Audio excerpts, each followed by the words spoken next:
السلام علیکم ورحمۃ اللہ وبرکاتہ۔ آج جو حدیث پڑھوں گا یہ بہت اہم حدیث ہے۔ روزہ داروں کا باب الریان سے جنت میں داخلہ۔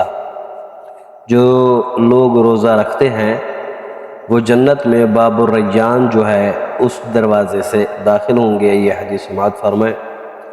عن سہل رضی اللہ تعالی عنہ عن النبی صلی اللہ علیہ وآلہ وسلم قال ان فی الجنة بابا يقال له الریان يدخل منه الصائمون يوم القيامة لا يدخل منه أحد غيرهم يقال أين الصائمون فيقومون لا يدخل منه أحد غيرهم فإذا دخلوا أغلق فلم يدخل منه أحد۔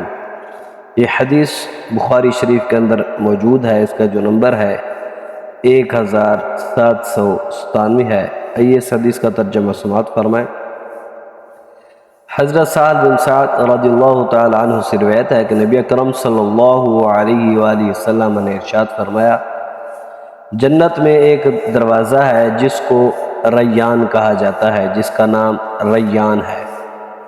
قیامت کے روز اس سے صرف روزہ دار داخل ہوں گے اور ان کے سوا اس سے کوئی داخل نہیں ہوگا۔ کہا جائے گا کہ روزہ دار کہاں ہیں؟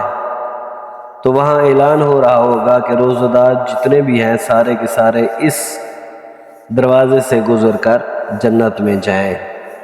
تو اس دروازے میں داخل ہونے کے لیے روزہ دار کھڑے ہو جائیں گے۔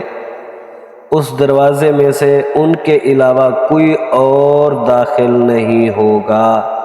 سب کے سب روزہ دار ہی اس دروازے سے داخل ہوں گے۔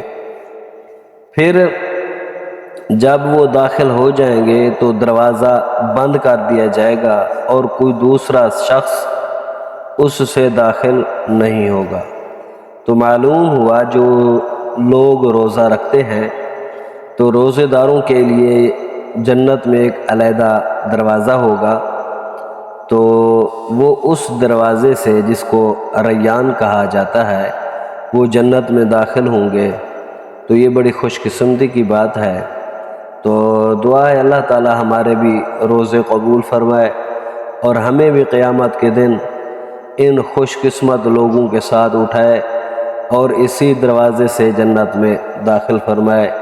اور رمضان المبارک کی برکت سے، روزوں کی برکت سے اللہ تعالی ہمارے صغیرہ اور کبیرہ گناہوں کو معاف فرمائے اور ہمیں جہنم سے جو ہے آزادی عطا فرمائے اور جنت میں داخل فرمائے۔